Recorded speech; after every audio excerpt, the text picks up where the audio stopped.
presentation runterstellen this side. Yeah. So once you can. Yeah. Yeah, so I have a bit of a background in block device drivers, for some flash storage, benchmarking, some FIO contributions. So I thought I'd look at iowait boost, which is, I guess, reasonably unpopular. I think there's some agreement that it needs to change. I'll start pretty much at iowait, which is, or used to be, or that's why it got introduced. It's a per task accounting metric. And well, it comes from the uniprocessor times, and basically, if it had task, there was always in iowait. You didn't want it to be seen as idle 100% of the time, but rather busy. So an admin could see that there's potentially some IO bottleneck here. Yeah, listen, task struct. You call it, or you set it before calling schedule. There's not really a strict definition or enforcement of when you set in iowait before calling schedule. But traditionally, it's for block IO only. Yeah, there's a bunch of wrappers like IO schedule to do this setting and resetting. It's about 100 occurrences, well, slightly more. Yeah, those are the wrappers. No disagreement yet? Yeah, I'll walk you through pretty much a textbook example of IO or of block IO. So we're in user space, we have a task, it has an open file descriptor, and we're going to assume it does read and write to a storage device that turns out to be NVMe. So yeah, if in case we didn't open the file descriptor with direct, you get into kernel space by the syscall and check the page cache, and if you have a hit, that's already it. The read can be served by page cache. Write similarly, kind of. You mark the page as dirty, and it will be covered by a mechanism called writeback. We basically don't have to worry about it. It will be called periodically to flush dirty pages or reclaim memory. The interesting case is, of course, when it's a page cache miss, or it's a direct call. Then I will go through the block layer, figure out where the storage device actually is. So this is kind of the left-hand side here, and issue the request in the tasks context. Then after some time, some device latency, you receive an interrupt, and then that's kind of layer specific, but it goes up there.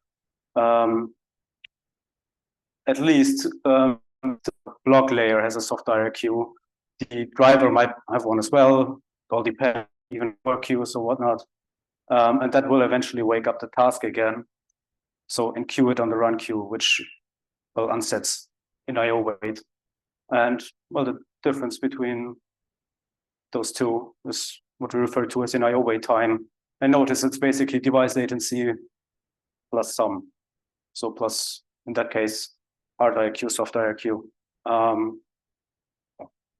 There is also a mechanism which is kind of nice to talk about called read ahead. So if you have a page cache miss and the block layer or read ahead figures out that it would be worthwhile to fetch a few extra pages or even megabytes, it might issue that as well to the storage device and put it into the page cache. But note that doesn't mean that any task is actually waiting for it. So you can have IO without any task being in iowait. And also similarly, just because you have one iowait doesn't mean you have an IO for it. So for example, if you fork a task 10 times and then it page faults right after and has to fetch it from storage, they will all be put into iowait, but of course you're only going to fetch because we're talking about the exact same page. You're only going to fetch it once. Okay, before talking about iowait boost, let's look at how that looks like with this textbook example without it. So yeah, you have, so this is time at the run queue. This is the device latency. Yeah, it basically does this cycle, 3 millisecond device latency and 1 millisecond on the run queue. Not very realistic, but serves the purpose. So what is the utilization here? It's 1/4.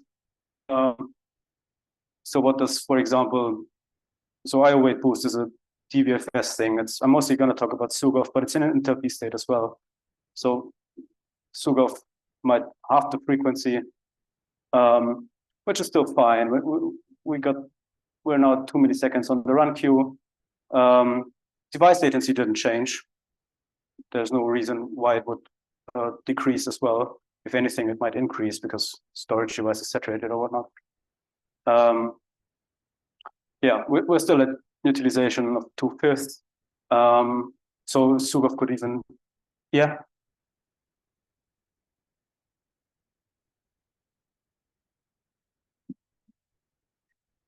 Are you sure that your utilization is 2/5? I mean, because you're running half of the frequency, that I think it's 1/5. The utilization is decreasing. No? Well, for that frequency anyway. So okay, at the same frequency, yes, I agree. It's 2 milliseconds, yeah, 5 milliseconds. Yeah, so essentially what I mean, you could decrease it even further, right? Yeah. And that the only reason why we are not decreasing is that we have some OPP, and at some point, your utilization is decreasing, but the current OPP is still the right one. Yeah, I agree. Yeah. It's just that yes, that's. Yeah, I mean it's just an example to demonstrate the concept. Yeah, please. Question to describe this diagram. So there are clearly two levels, low and high, and high means that I am utilizing. If you can describe what we're seeing here. Yeah. I on the CPU, up the CPU. This is the timeline, and whenever we go high, we are in queue. The task is in queue on the run queue, right? And well, this CPU is basically idle here. Okay. That's what we're going to assume. Yeah. So what actually happened? Well, SUGOF did everything correctly, but we still got 25% lower throughput because an I/O cycle is now like 5 milliseconds instead of 4. And it's already pretty nice to see here that we kind of, if you think that backwards and maybe even increase the frequency even more, you see that you get diminishing returns here. So if because the device latency isn't expected to change, you can double the frequency, and then the fraction of the fraction that the task is on the run queue gets smaller and smaller. So as you increase the frequency, you do get diminishing returns. Yeah, there's definitely some comments to be made about how applicable this example is. And this is, by the way, basically the example that got it introduced in the kernel 8 years ago, or yeah, something like that. So one of the assumptions is that the device is idle here. There's any good reason to believe that is true. Another task might be using it. So you might be increasing the frequency here just to get your request out earlier, but the device might not be able to handle that request at that time. Due to other tasks, because of asynchronous I/O, and you have an I/O depth, and actually the time being actually just to fill up your 128 I/O depth again. Also like some storage device internals, like it might do an internal read ahead. It might flush the cache on a write, or yeah, commit writes, do some management stuff. Yeah, so the solution to this utilization problem is iowait boost. This is the SUGOF example. And basically, on the run queue, it doesn't have any notion of task. So on the run queue, the task gets in queue. Then if it is an iowait wake up, it will apply it. It will build up the boost and double it on each consecutive one. If it didn't see an iowait wake up or take nsec, it resets it. And we do have a rate limit, which kind of limits the buildup of the boost. So previously that was 10 milliseconds, as we've discussed today already. Now it's 2. I'm going to focus on the previous one, which means basically we got like 40 milliseconds to build up 1024 of boost, which is much nicer to work with, because if you assume 2 milliseconds, that kind of becomes very hard to compete against. So just kind of as a reminder, the clock is kind of ticking if we don't want unexpected regressions, because you can argue that the lower the rate limit is, the much more aggressive iowait boost becomes. Yeah, as I said, the entire assumption is that the device is idle while the task is enqueued, and device idle means throughput loss. Again, that might not be true, but that's basically current iowait boost. It has lots of issues. Well, as I said, basically not every iowait wake up is actually worth boosting, and by that being it benefits throughput. So the device might be busy, as I said. Also, spurious IO can come from unrelated task and boost and build up a boost, or the task may not even be a request of IO at all. Like I said, you also get put in iowait if you have a page fault and you have to fetch it from storage, but that page fault might have happened before you. Also, it's a problem for heterogeneous CPU capacities, because if we say like a boost of 1024 or 500 is worth having, well, if the task is on the little CPU, it might only get like the maximum of the little CPU, which might be on the Pixel 6, like 110 or so. Much worse is probably that EAS cannot take the boost into consideration, and that actually goes both ways. So if we say a task gets a boost of 500, then yeah, the mid CPU might be the best CPU to that 500 capacity from. Energy-wise, it might also be a different one. EAS can't figure that out currently. And also, if we have a task that is more or less constantly being enqueued on a run queue, EAS doesn't take that into consideration and will assume it might be at a low OPP, but it actually is constantly at a high one, even for non-IO task placements. And probably the worst one of them all, because it has actually some benefit in low queue depth. Jens and IO Uring, they decided to include an iowait on their completion worker mutex log.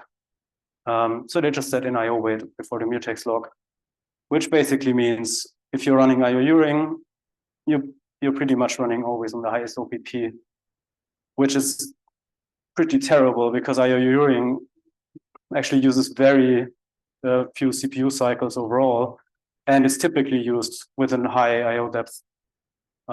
So it's precisely that scenario that doesn't even benefit at all. Okay, can that be fixed? I mean, is there a good reason IO Uring to do this? Sorry, can you repeat? Is there a good reason for IO Uring to behave this way?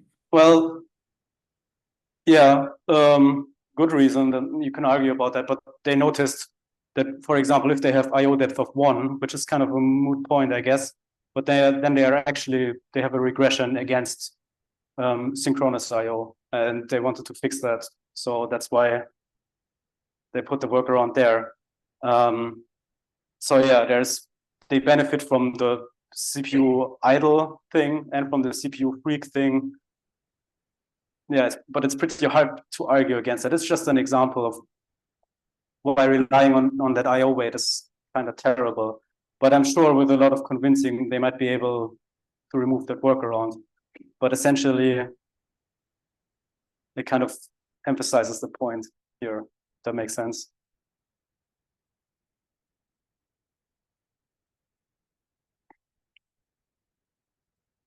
Yeah, so as I said, I wanted to improve this with a pretty unclear prescription. I kind of made my own. I did only consider sustained workloads, and by that I mean at least like 100 milliseconds. As I said, the ramp up takes like 40 milliseconds anyway, and we do have like utils. So if a big task suddenly does a couple of I/O things, the problem isn't that bad. Like it takes a while to decrease utilization actually. And I'm going to focus on at least 1,000 I/O wake ups per second. As I said, you need at least one per tick. So if you run 1,000 hertz, you're already there. If you run 250, you're not too far off, especially because you have to consider that the device latency isn't constant. It follows a distribution. And so even if you actually do have 250 per second on average, you'll constantly be seeing resets to not actually build up any boost. So it's not too far off, I would say. I want to have a fast ramp up to avoid potential regressions, but I want to be slow enough to not boost unnecessarily. And note that diminishing returns means that the lower levels is the most important one. And I definitely want to have a strategy that works per task, which was kind of what we agreed on. That makes the most sense. And this consecutive doesn't really translate well, this consecutive I/O wake up, because it has this implicit reduce mechanism by a noisy run queue, by non-I/O tasks being queued on the run queue, and then the boost decreases again. But yeah, if you just consider that per task, that doesn't really make any sense. No, but I mean, if you're doing per task statistics, you can use task runtime as a time base. Yeah, but you can't detect, you can't distinguish between the cases where the boost actually increased anything. Can you? Yeah, true. And I mean, for me, we have to introduce some complexity if we want to do this per task, and then it at least should. Yeah. So what I did implement, and I've posted this, for every task there is an interval after an I/O wake up, and I just let it run, and after it's over, I count how many I/O wake ups I've seen. If there were enough, as I said, I'm considering 1,000%. Task some boost, and then I introduce some threshold where I say, okay, the boost was worth having because it improved I/O wake ups.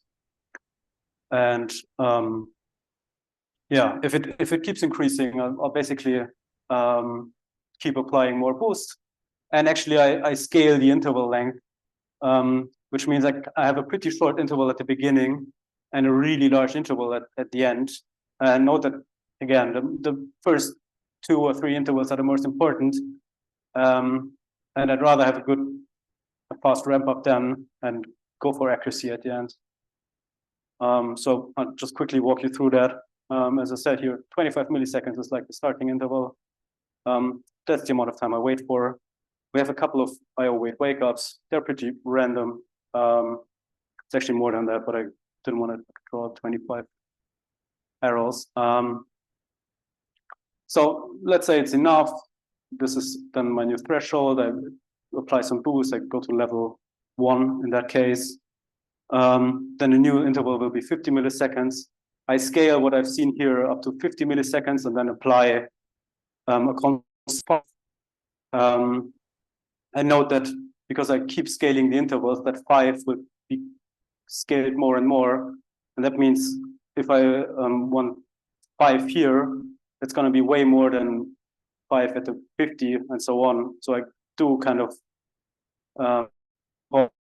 that diminishing returns thing. Yeah, let's say again, the 50 milliseconds was worth the boost, and it even exceeded expectations. I'll scale up to 75. And this is kind of the expected number of I/O wake ups I expect for this interval, and let's say it's down there.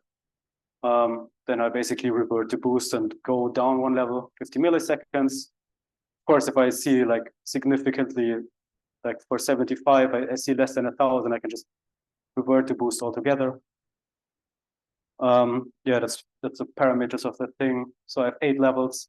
So previously, iowait boosted the doubling thing. I decided against that because, I mean, the last level is the most expensive from 512 to 1024.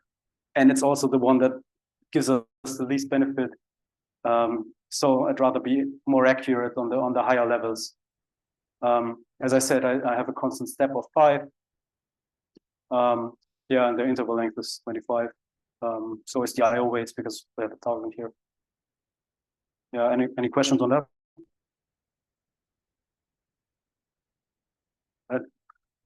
There are some problems that I see when I started this. So definitely we have to employ some sort of frequency holding.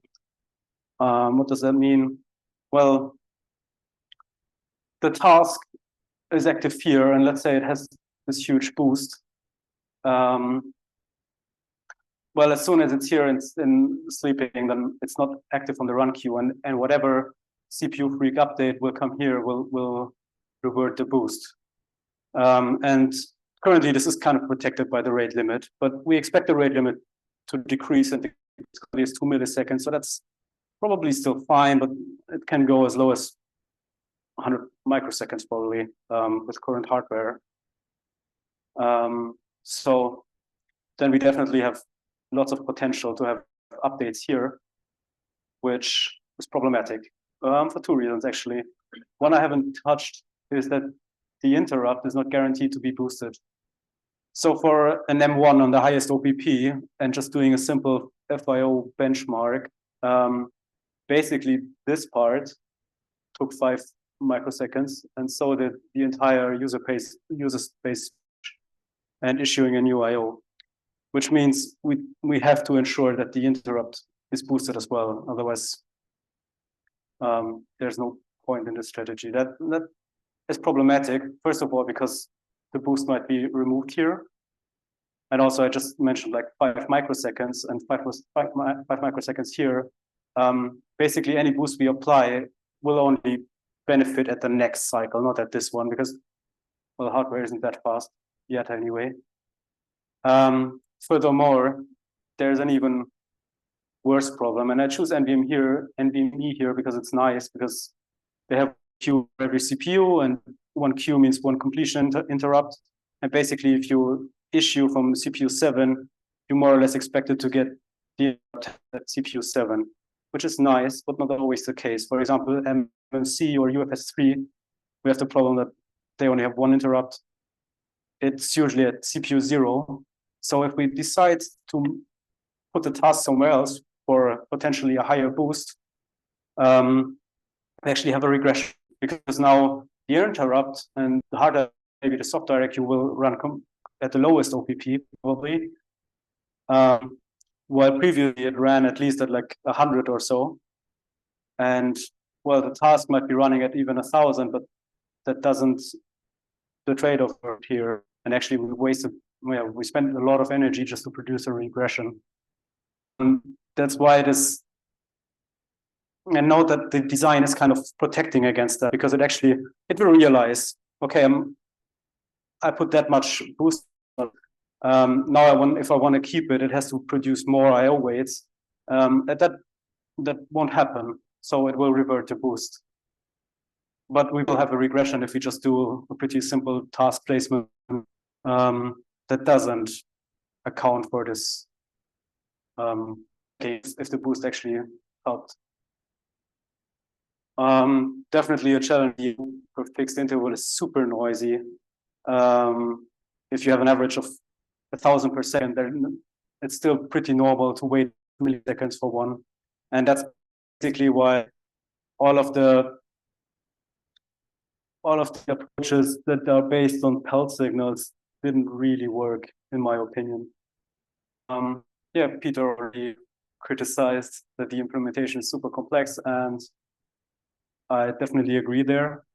As I said, if you want to do it right, I don't see any other way really.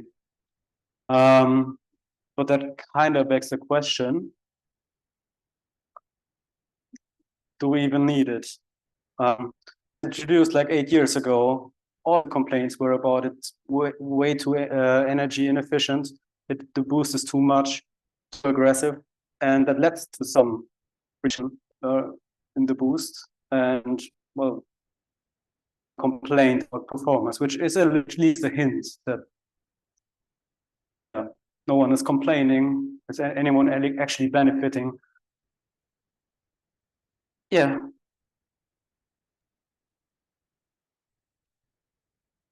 All reasons for using it I'm aware of are similar to the uclamp one that you mentioned, which is to restore parity with this solution. Yeah. Well, okay. I said, I mean, if real-world iowait actually benefit is at least questionable. And for the cases that are there, what can we offer as alternatives would be up for discussion here. I guess it's going to be, you can set a frequency of a CPU or of a cluster, but then you also have to assign affinities. Please. So because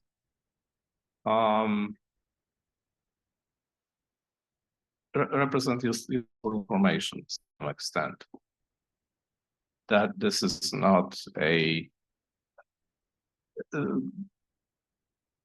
about the reason why the CPU is not running, right? So you can find a different way to represent the same kind of information and then use it in a better way that could be. But are you talking about iowait or iowait? No, iowait. Hi, I'm not. Yeah. I mean, the iowait, maybe its time has come as well, but yeah, for now, I'm just talking about the boost. The boost only. But you know, that this is kind of related, I think, because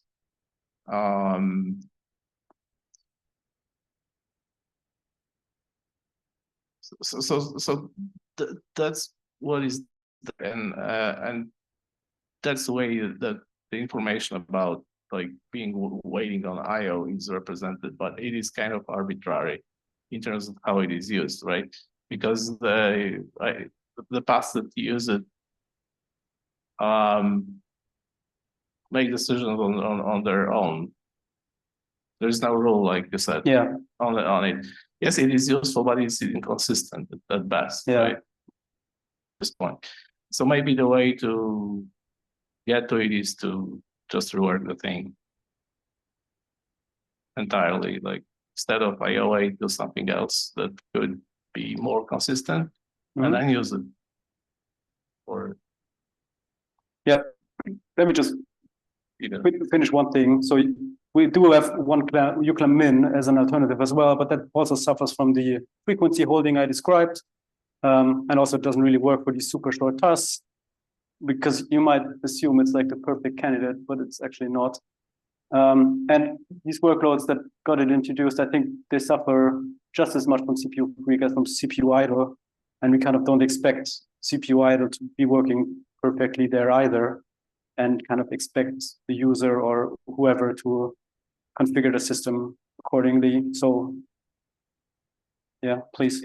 So from what I remember, it was Joe who had some Android use case that was significantly improved by adding the IO boost stuff. But I can't remember details.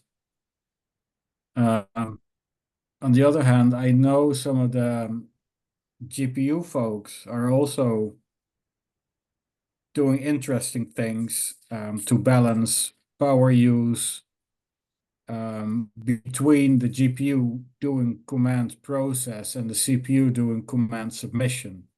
They ran into similar problems. So it's not just IO.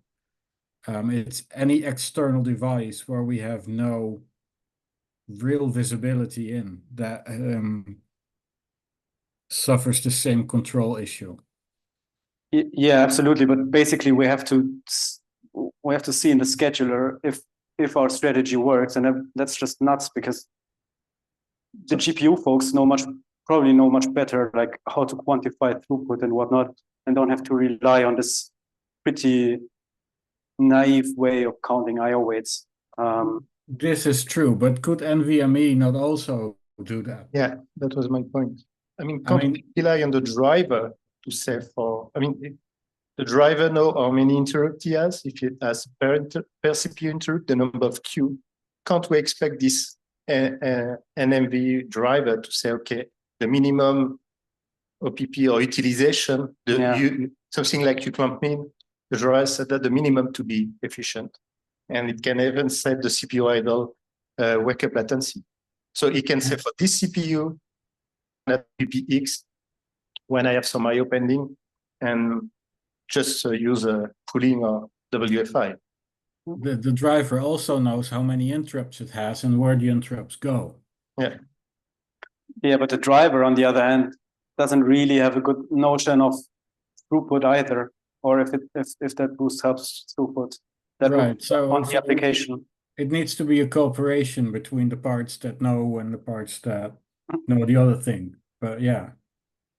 It's we can probably track which tasks are under IO, but the driver is the best place to know at which PP the CPU should run, and if we should go into deep sleep state.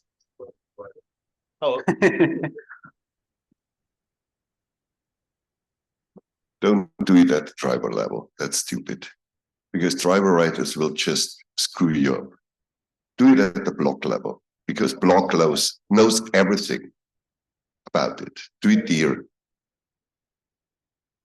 And it knows on which CPU queue the command is going out, and it knows about the affinity of the interrupt of the queue, where it comes back.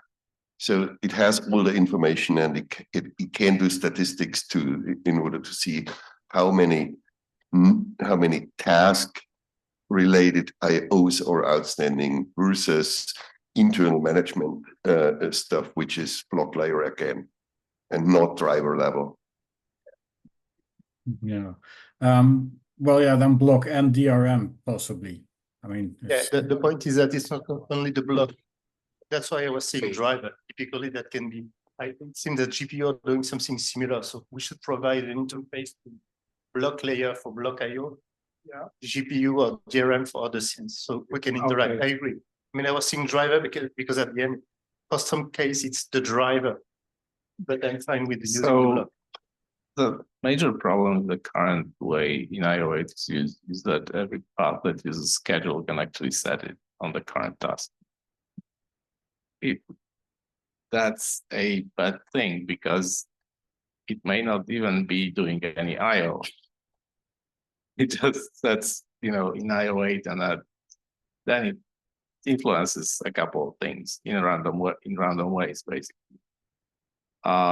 So my point was that maybe we should rethink that and make it part of the, like Thomas said, like a block layer or something like that, which. And then the graphics people would need to use something similar for the use case, right? So to eliminate that arbitrary, part of it, where we don't really know why it was set by somebody, because the way it is set is probably because somebody ran a benchmark and they found that they set it and it improves performance by a measurable amount, but it doesn't mean anything logical in this case, right? Well, and it definitely does. So if you look at the mail, so you can definitely see some synthetic benchmarks that perform better. And by the way, my design is pretty much on par, of course, with IO Uring as expected. The energy efficiency is basically arbitrarily better depending on your system. And the use case you were running, it was a file IO synchrone, right? Yeah, I mean, you can get it if you do also random read. You can even go through the page cache because it's going to be a miss. And but essentially, read is probably a little better than write. And either you do direct or you do random reads. And would this be also handled by the block layer to figure out what kind of IO? Oh, it kind of does already. I mean, the reader head, for example, it doesn't make any sense if you do random reads. And there's a mechanism to decrease the reader head or even turn it off completely. So you could argue it kind of does that already, yeah. At least to some extent. I mean, it, for example, it doesn't really have, it technically has the information, but it doesn't do any tracking if it has interrupts on all CPUs and queues. Yeah. My question for Christian is, I'm not clear if this was already answered by the discussion that just happened, but you say maybe we can remove boost. Then I would ask you, if not for boost, what iowait is used for? Is it boost the only consumer of that info? Yeah, well, that's not that the answer. It used to be nothing, or basically just top or H top. Then it got introduced in CPU idle. So if you have some iowait, then you prefer shallow or idle states because that's kind of a. So it's just the menu governor in the first place. Right? Yeah. Just the menu governor. Now, and then there is this, you know, kind of feedback loop that because it is boosted, it is being used to improve performance in various places. And so basically, you know, he has the point by asking like, what's the difference between iowait and boost? It's the same thing basically right now. Yeah, so I think I'm kind of trying to get that point across with the IO ring thing. And what Jens is actually trying to do now is split iowait into iowait account and iowait, and one just does the boost and the other just does the accounting. But I mean, to me, that's just very unfortunate.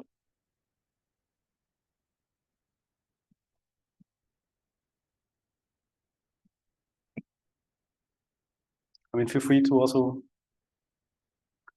comment on that one. Because I'm basically done on that.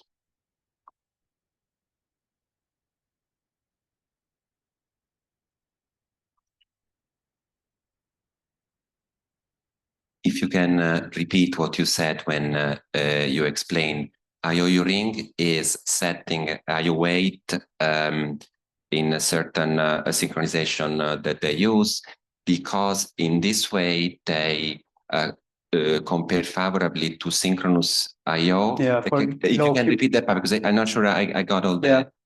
So if you have super low IO depth, like 1, 2, or 4, that means the number of in-flight IOs, then they actually notice they are worse than synchronous IO.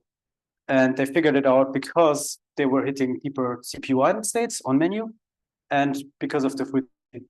So what did they do? Well, they basically backtracked what is the difference between synchronous and IO ring in that case. If you have an IO depth of 1, well, it's IO ring doesn't set in iowait. So the obvious solution for them was to set iowait. One argument could be for them to try a different CPU idle governor and see if they can reproduce the results with it, because then they may be surprised a bit.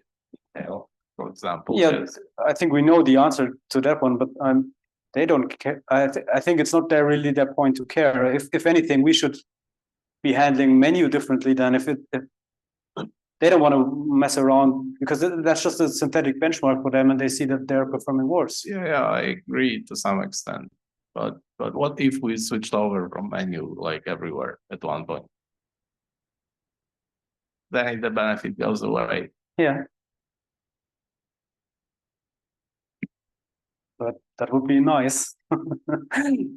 And I'm sure then they would remove it. I don't think they have any emotional attachment to an iowait per se.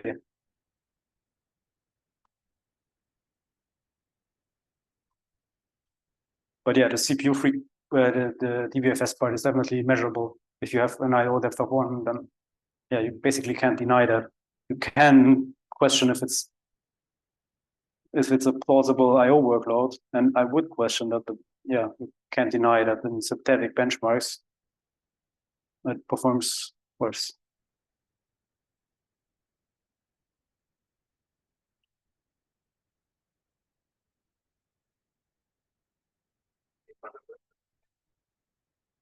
So I have a comment, like, to summarize maybe this, all this is, yeah, so this is problematic, right? And I think that we are in agreement. No questions how to deal with it.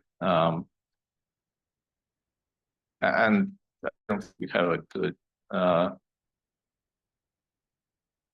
any good idea at the moment, like, but yeah, we need to think maybe more about alternatives.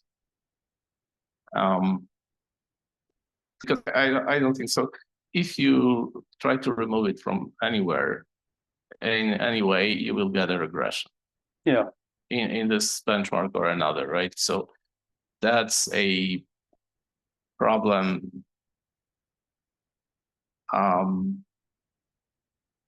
With approach that that would deal with it like in small steps, right? So we have to like do a switch over to something else in one go, and I say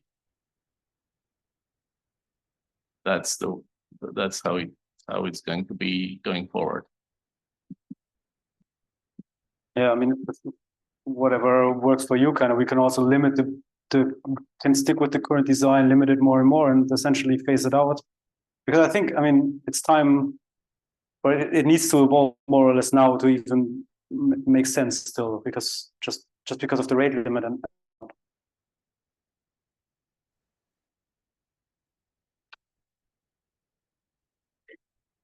thank you.